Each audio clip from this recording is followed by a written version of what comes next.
manzon Allah sallallahu alaihi wasallam ya ce wa mutane ce atadunna manil muflis, yace kun san wane ne asalin dan asara, wane ne asalin mutumin da ya tashi da tutan ba komi?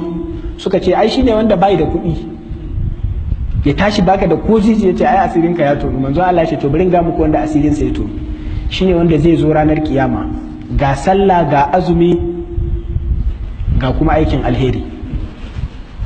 Ina ce da abu da muke gadara da shi kenan, ana azumi ai ina azumi ai ina sallah, to kaje da duk wannan.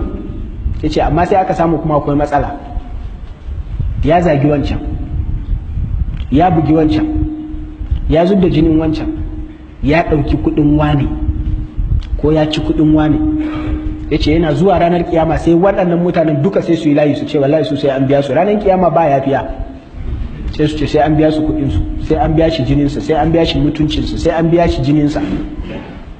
Ya ce sai a rinka ɗiba wannan sallah, ka yi sallah mai kyau sai a ɗauka sai a bashi. Ana ta raba wa mutane salloli, kana duba kana ganin sallah har kaga sallah ta ƙare. An gama da masu wanda ka dake su saboda kana da ƙarfi, sai a zo layin wayanda ka zage su ko wanda ka ci mutuncinsu, sai a fara raba musu azumi, sai azumi ya ƙare. A zo waɗanda ka zubar da jininsu a fara ba musu sadaka, a zo waɗanda ka yi wa duk ɗan abubuwan da kake masu kyau ɗin duk ana ta ɗiba an rarraba, kana ji kana gani. Sai ga waɗanda kuma ka ci kuɗinsu su kuma suna da yawa, kuma aikin alherin ka ya ƙare. Yanzu sai a ce to ai aikin alherin sa ya ƙare, sai a ce to ai mu muna da laifi, kuma ba masu mu ma a rage mana.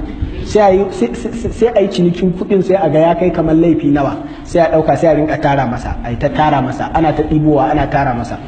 Manzo Allah sai ce faturihat alaihi, sai a tara masa su yawa, thumma turiha fin nar, sai a jefa shi a cikin wuta. Don Allah baka zama kafi kowa asara ba? Ashe duk sallan nan da kake kana yi ma wanda kake musu sata ne?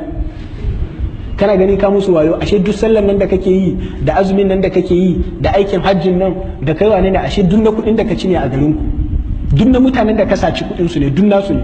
Kana ta ganin ka musu wayo, ka saci kuɗi, ka yi babbar mota, ka yi babban gida, kana ta babakere, ashe duk wasu kake yi. Wallahi jama'a mu zama muna da hankali mana. Yaushe za ka dinga yin rayuwa irin ta dabba, sai da naman jikin ɗan uwansa yake kiba, ba za ka nemi naka da kanka ba. Ya wasiyal karami, oh my creator, oh Allah.